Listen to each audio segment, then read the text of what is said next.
You're listening to the CyberWire Network, powered by N2K.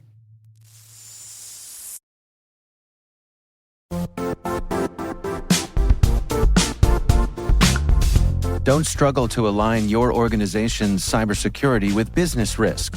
Get the only solution that goes beyond reacting to threats with vulnerability and risk monitoring.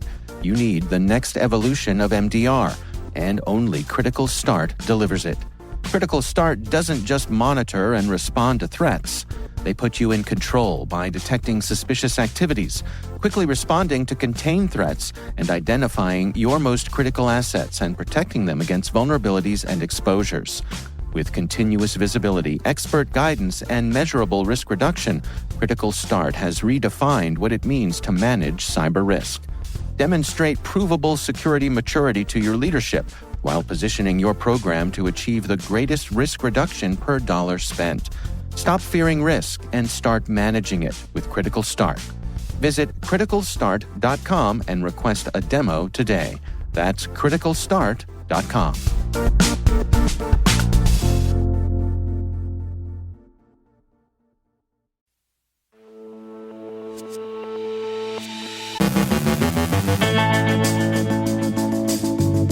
U.S. senators look to enhance American leadership in AI. Federal agencies warn of rising cyber attacks on civil society. The Pentagon says they're satisfied with Microsoft's post-breach security pivots. Patch Tuesday updates. A Mississippi health system alerts users of a post-ransomware data breach. The FTC cautions automakers over data collection. CISOs feel pressure to understate cyber risks. On the learning layer, Sam and Joe continue their certification journey. Our guest is Sarah Powazek from UC Berkeley's Center for Long-Term Cybersecurity, speaking with N2K's Brandon Karpf about cyber civil defense clinics. And a crypto mixing service developer finds himself behind bars.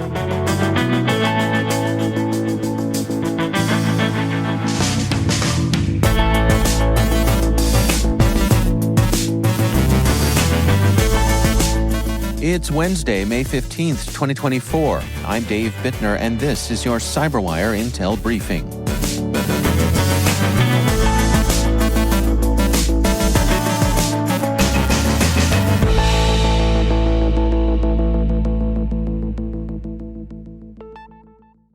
Thanks for joining us here today. It is great to have you with us.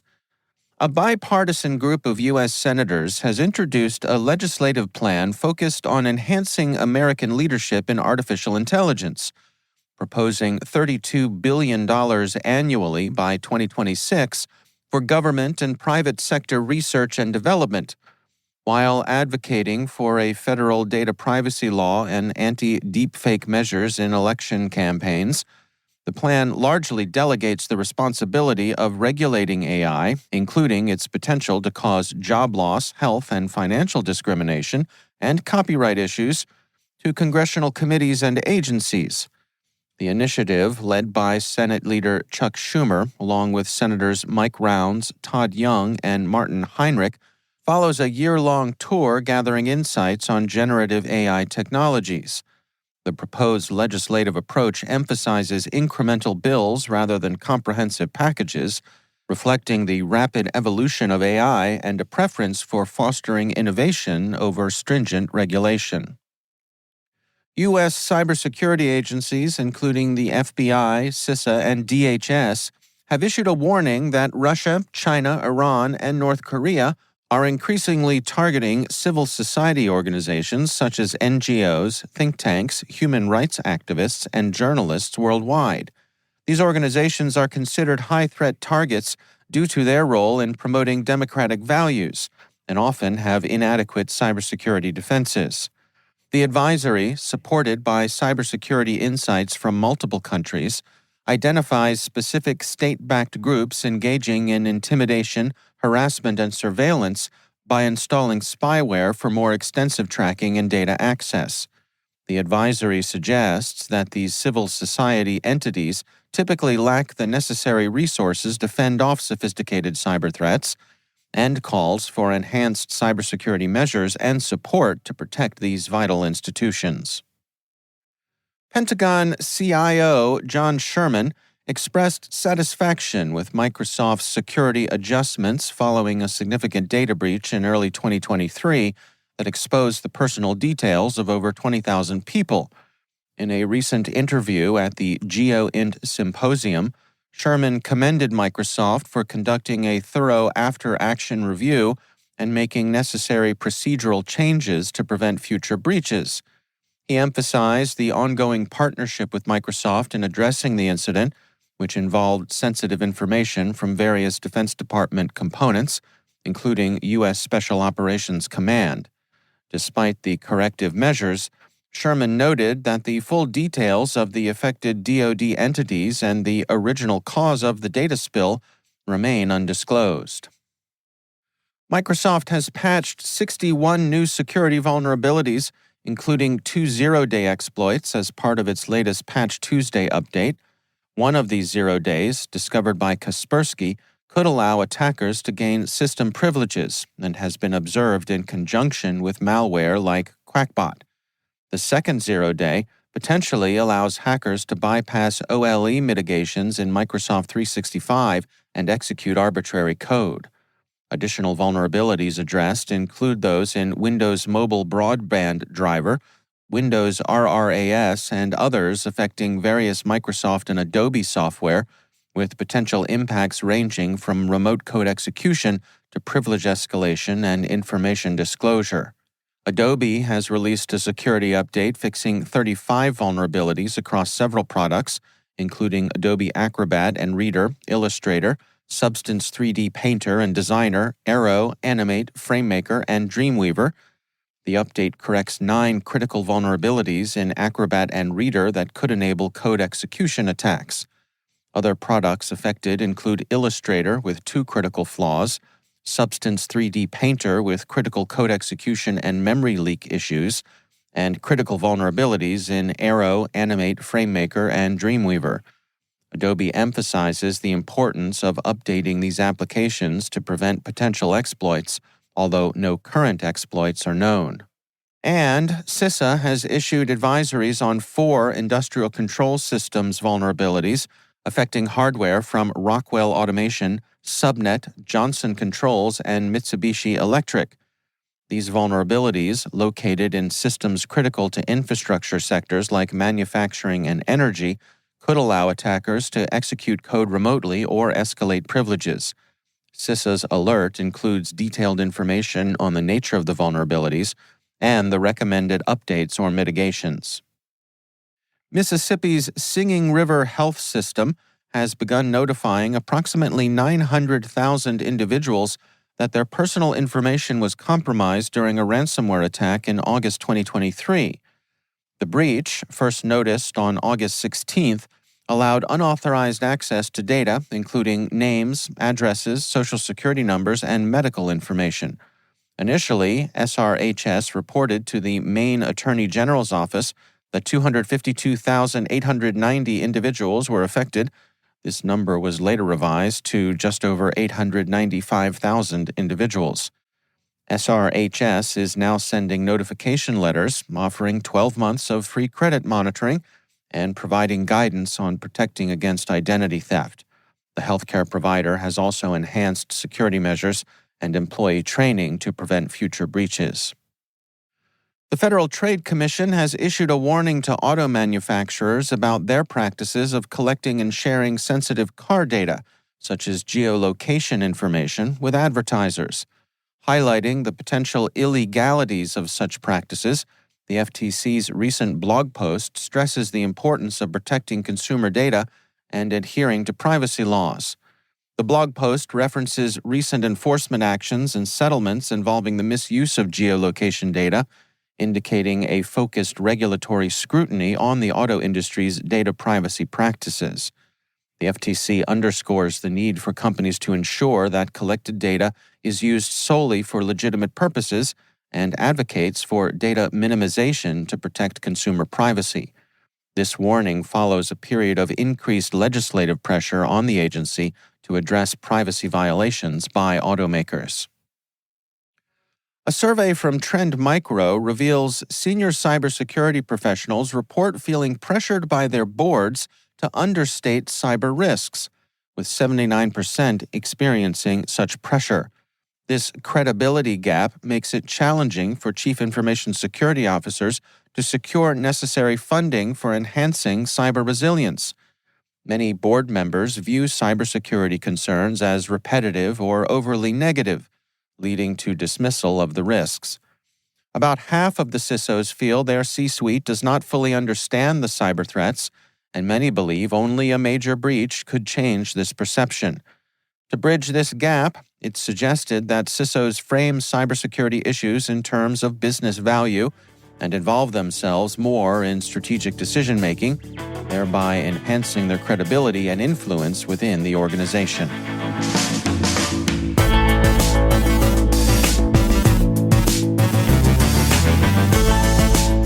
Coming up after the break, on our learning layer, Sam and Joe continue their certification journey. Our guest, Sarah Powazek from UC Berkeley's Center for Long-Term Cybersecurity, talks about cyber civil defense clinics. Stay with us.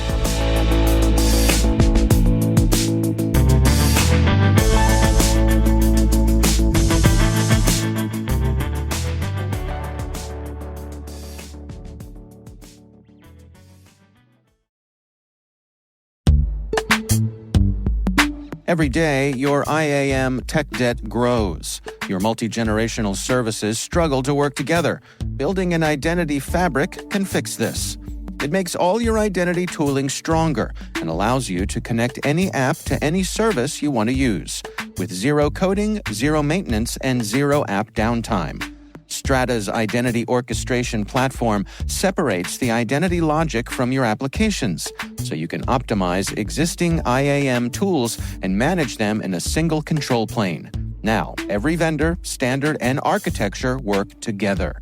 In short, building your identity fabric means you can secure your non-standard apps, keep your complex access policies, retire outdated IDPs, and modernize in record time. So build your fabric with Strata Identity and get rid of tech debt for good. Visit strata.io/cyberwire, share your identity priorities, and receive a pair of AirPods Pro. Offer valid for organizations over 5,000 employees. Connect today at strata.io/cyberwire.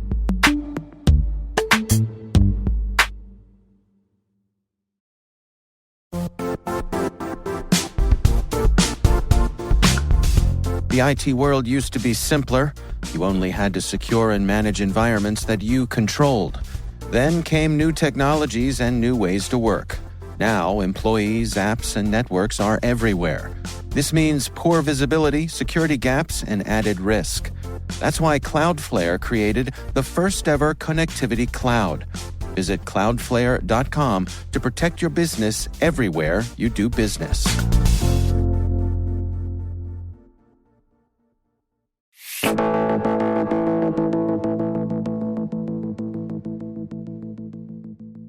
On today's Learning Layer, our hosts Sam Meisenberg and Joe Kerrigan continue their conversation on Joe's certification journey.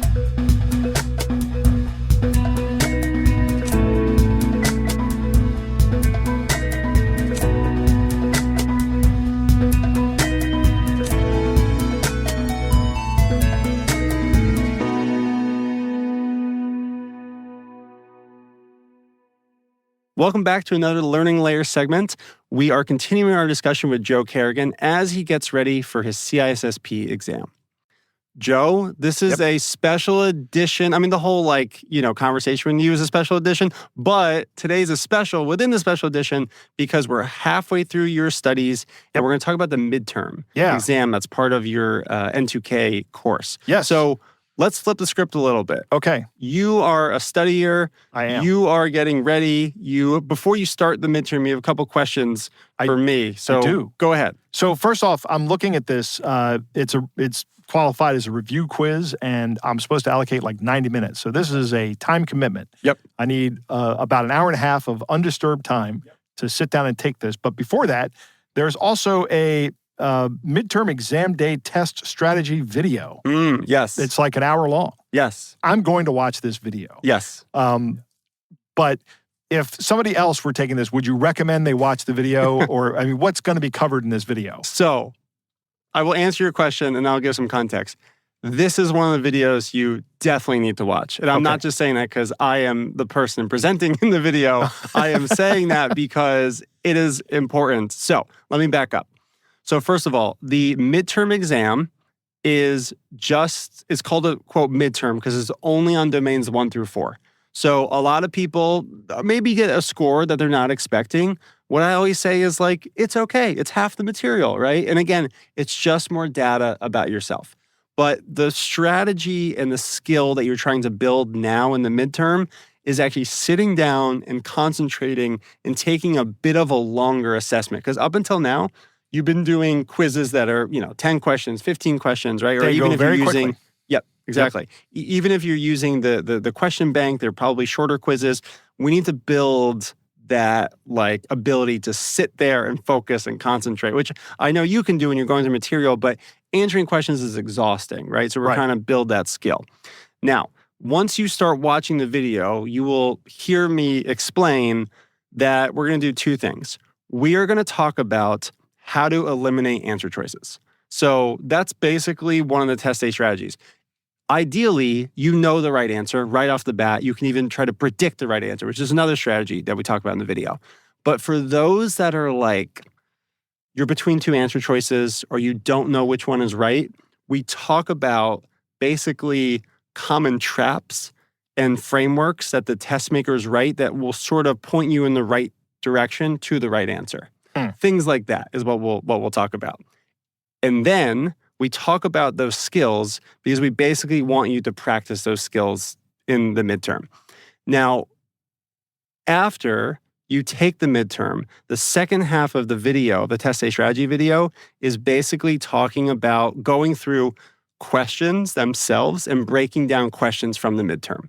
So we do a detailed deep dive into one of the questions to talk about not only the content, but also the test day strategy. Okay, so I should watch the first half of the video, take the test, watch the second half of the video. Correct, because you definitely want to take the test before you see me explain some of the right answers. Right. So Joe, enjoy the video. Good luck. How can I not enjoy it, Sam? Actually, you know what? After you and I talk, you don't even need to watch the video. No, I'm just kidding. No, I'm going to watch it. There's some good stuff there. All right. Well, we will talk again after you take the midterm. Looking forward to hear how it went. And we will sort of pivot to the second half of your studies, domains 5 through 8. Excellent.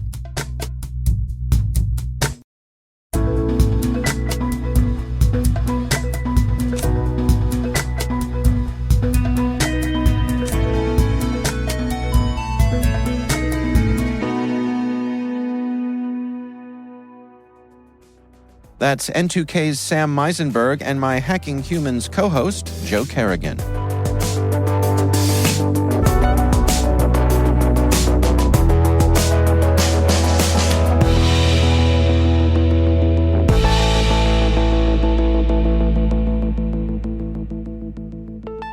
Sarah Powazek is from UC Berkeley's Center for Long-Term Cybersecurity, and at the recent 2024 RSA conference, N2K's Brandon Karpf caught up with her about cyber civil defense clinics.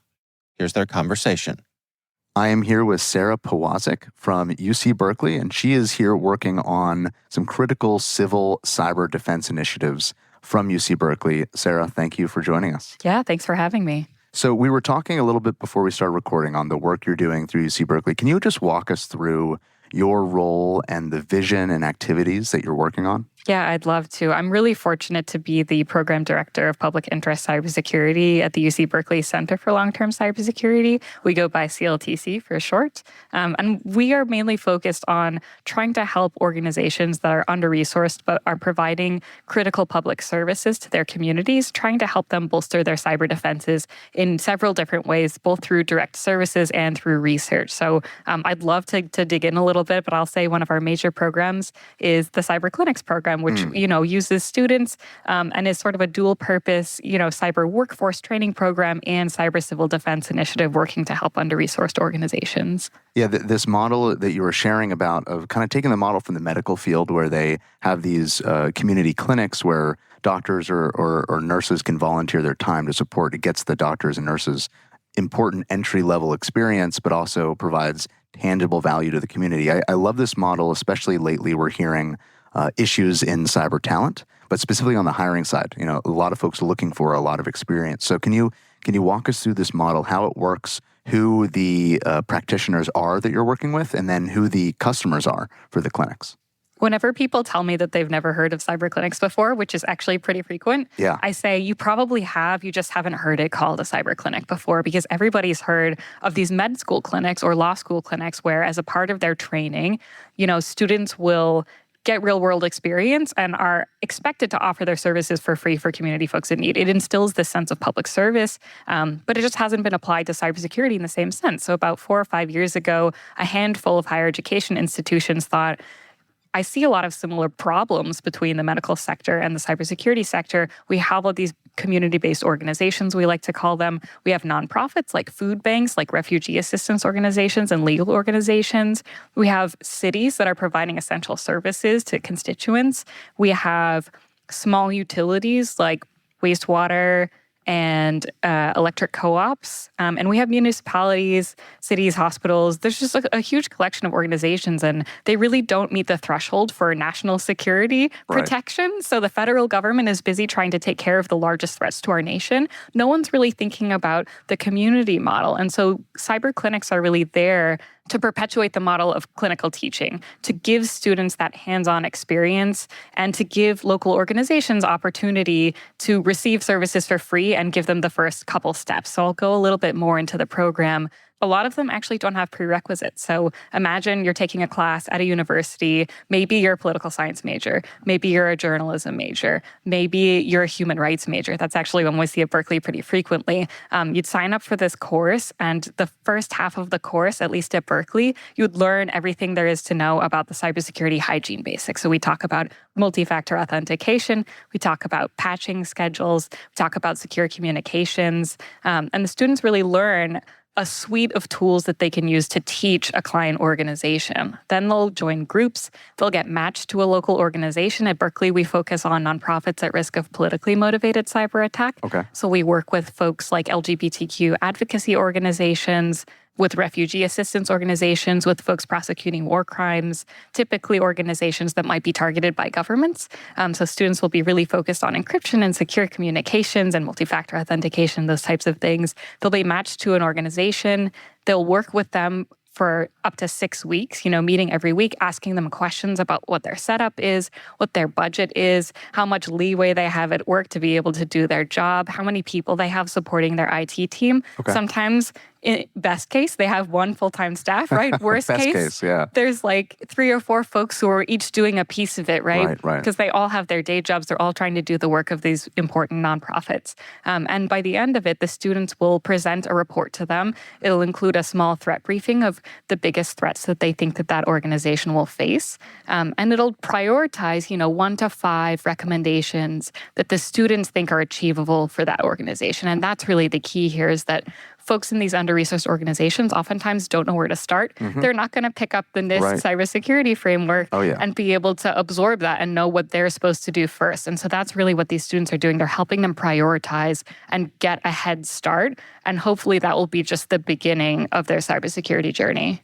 Something that I find really impactful about this, I go and I advise local companies, small businesses. I give talks on cybersecurity and risk management, and I'm often asked, what are the resources that I on Main Street can use for this? As you said, they may have one IT person who doubles as our security, but it might not be anyone for some of these organizations. And I oftentimes point them to, the CISO resources, their local FBI field office. But at the end of the day, those resources aren't really going to walk them through developing a security program or managing their security in a way that they can understand. So what you're doing with these students is really actually quite sophisticated.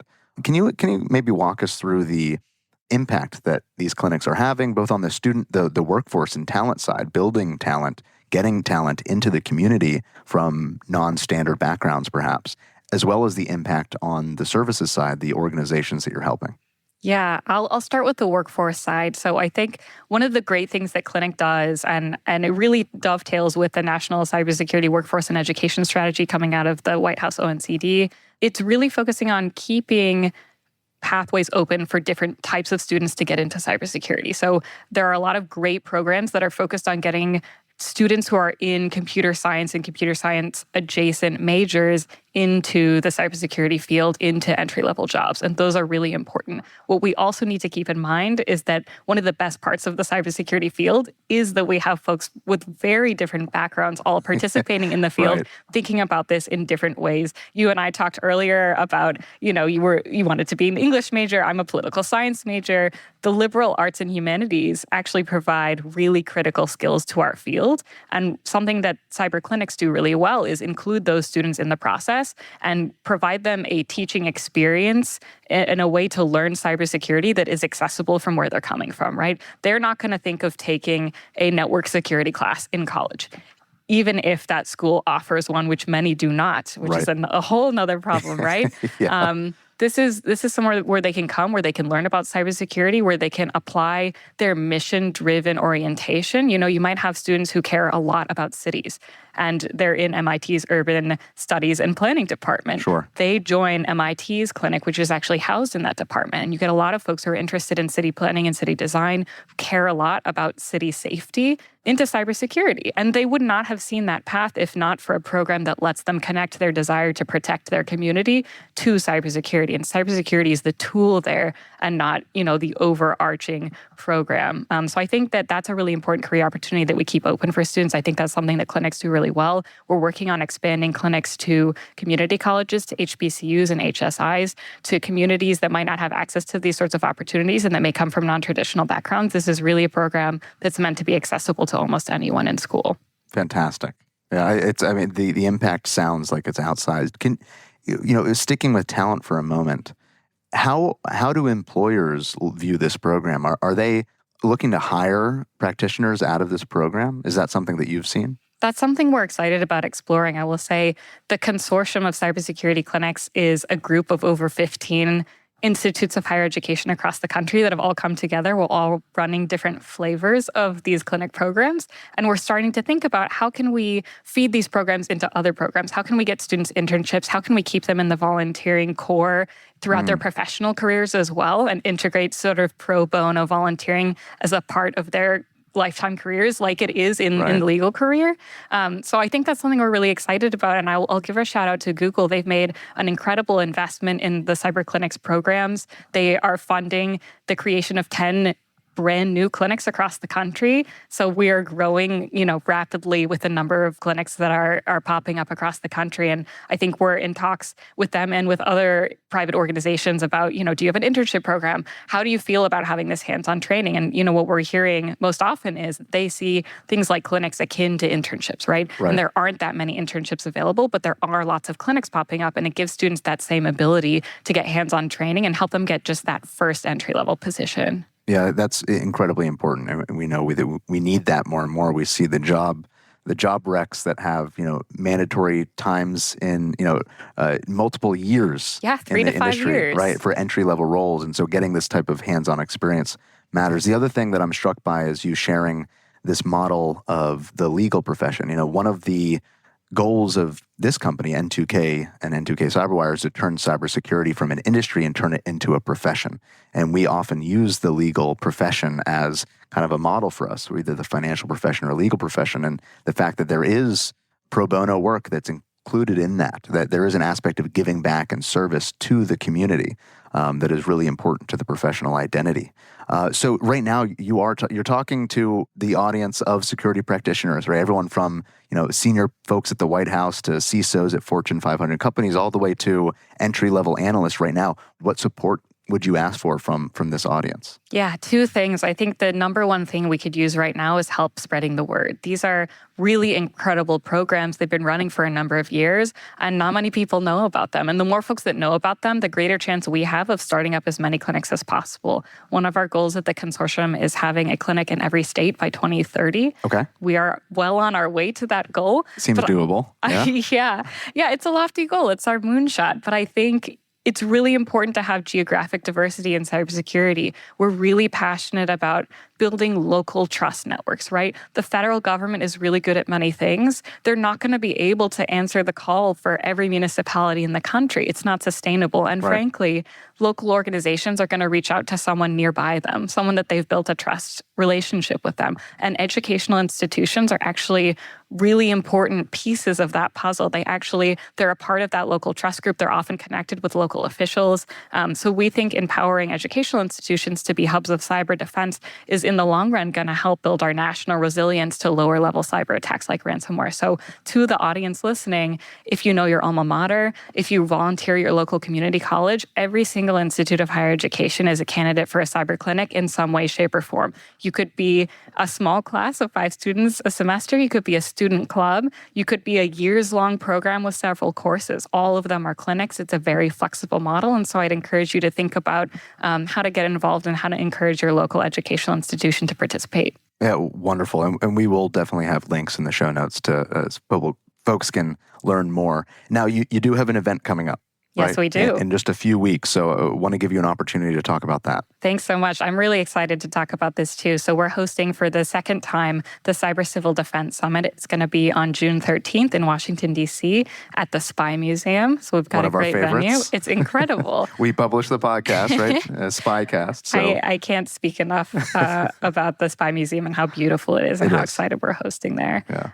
But the Cyber Civil Defense Summit's a really special event. I'm sure folks on this podcast have been to many cybersecurity conferences. This is really a community event. This is about bringing together folks who are doing good work, trying to help under-resourced organizations across the country, give them a chance to meet each other, to learn about programs they've never heard of before that will inspire them, and to get interact with lawmakers who are passionate about promoting these programs and giving them the spotlight that they need to continue and to expand. So we highlight in our speaker lineup, we have all new speakers this year. We're going to have folks from state and local government, from academia. We're going to have students there talking about their experience in the clinics. And we're going to have incredible representatives from folks in the federal government, both from CISA and from the White House ONCD. We're very fortunate to have our first keynote speaker announced, the CIO of the Cherokee Nation. She is fantastic. Nice. We cannot wait to have her come and talk about her experience in state and local cyber defense. So it's a really great event, and I can't encourage folks enough.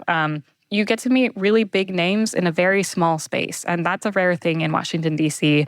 So if you're interested, please go to cybercivilDefenseSummit.org or go on our website and learn more about the event. It's a community event. It's $35, very affordable. Nice. Coming out of RSA. So looking forward to seeing folks there. That's great. And CyberWire will be there. So we will be there supporting the Cyber Civil Defense Summit. Amazing. And again, that is cybercivildefensesummit.org. There will be a link in the show notes. Sarah, thank you so much for coming on and sharing this with us. Thanks very much for having me. That's Sarah Powazek from UC Berkeley's Center for Long-Term Cybersecurity, speaking with our own Brandon Karpf.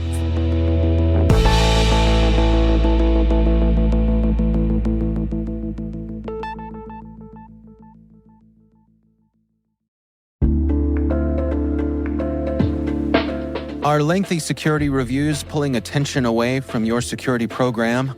With the largest network of trust centers, Vanta can help you streamline security reviews to win customer trust, save time, and close deals fast. Proactively demonstrate security by showcasing key resources like your SOC 2 or ISO 27001 and provide real-time evidence for passing controls. And when a security questionnaire is required, Vanta takes the first pass for you. Visit vanta.com/cyber to take a self-serve tour. That's vanta.com/cyber.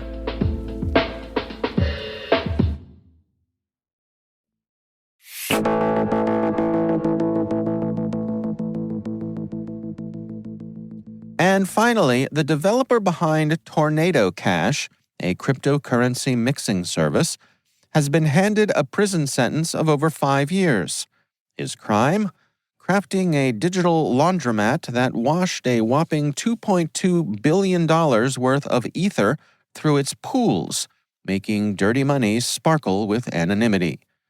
The court wasn't buying the "I just made it for privacy" defense, especially when the service ended up scrubbing funds from 36 different thefts, including a notorious heist by the Lazarus Group. Along with a stint behind bars, the developer's flashy Porsche and treasure trove of cryptocurrencies were seized. Looks like Tornado Cash stirred up a perfect storm of legal troubles.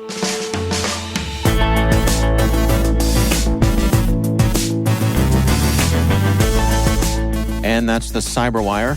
For links to all of today's stories, check out our daily briefing at thecyberwire.com. We'd love to know what you think of this podcast. Your feedback ensures we deliver the insights that keep you a step ahead in the rapidly changing world of cybersecurity. If you like this show, please share a rating and review in your podcast app. Please also fill out the survey in the show notes or send an email to cyberwire@n2k.com. We're privileged that N2K CyberWire is part of the daily routine of the most influential leaders and operators in the public and private sector, from the Fortune 500 to many of the world's preeminent intelligence and law enforcement agencies. N2K makes it easy for companies to optimize your biggest investment, your people. We make you smarter about your teams while making your teams smarter. Learn how at n2k.com. This episode was produced by Liz Stokes. Our mixer is Trey Hester, with original music and sound design by Elliot Peltzman. Our executive producer is Jennifer Iben. Our executive editor is Brandon Karpf. Simone Petrella is our president. Peter Kilpie is our publisher. And I'm Dave Bittner. Thanks for listening. We'll see you back here tomorrow.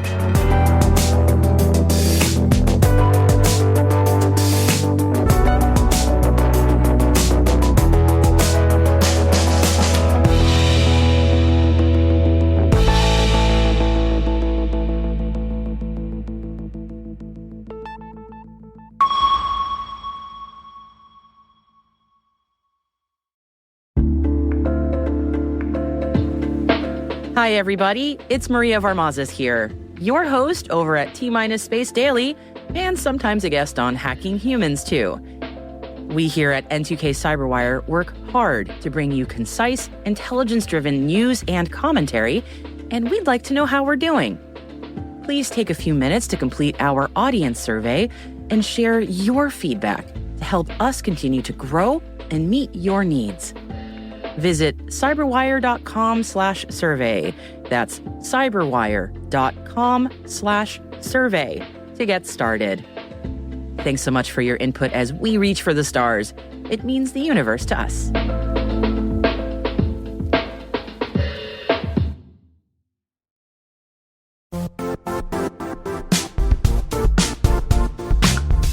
And now, a word from our sponsor, Zscaler, the leader in cloud security. Cyber attackers are using AI in creative ways to compromise users and breach organizations. In a security landscape where you must fight AI with AI, the best AI protection comes from having the best data. Zscaler has extended its zero-trust architecture with powerful AI engines that are trained and tuned by 500 trillion daily signals. Learn more about Zscaler Zero Trust Plus AI to prevent ransomware and AI attacks. Experience your world secured. Visit zscaler.com/zerotrustai.